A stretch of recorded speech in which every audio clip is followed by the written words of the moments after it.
Hi, I'm the word historian, and this is the etymology of the word eavesdrop. Have you ever known a person that would eavesdrop on you? Or maybe you were the one that did it willingly or not. Today, we will find out the origin of the word. Oh, and most of my viewers are not subscribers, so if you like this video, then like and subscribe. It's free and you can always change your mind. Thank you and enjoy the video. Eavesdrop is defined as secretly listening to a conversation. But you knew that, didn't you? So what did eavesdrop used to mean? This goes back to the mid-15th century, where the word eavesdropper, from the Old English eavesdrip, meant the water dripping off the edges of a roof.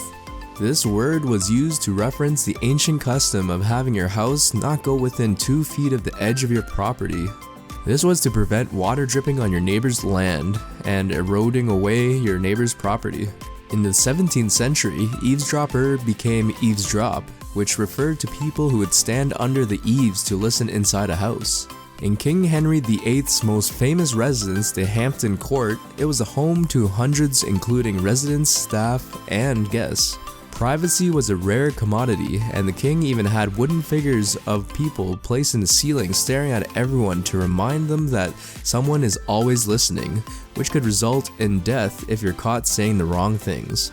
Today, eavesdropping has evolved to a whole new height, where telephone calls, instant messaging, and email, to name a few, are all vulnerable to eavesdroppers. You could even be spied on right now for all we know. What are your thoughts on eavesdroppers? Let me know in the comment section down below. Don't forget to like, subscribe, and share this video if you enjoyed it. Oh, and ring that bell for notifications. I hope you learned something new. This was the etymology of the word eavesdrop. Have a good day, and I'll see you in the next video.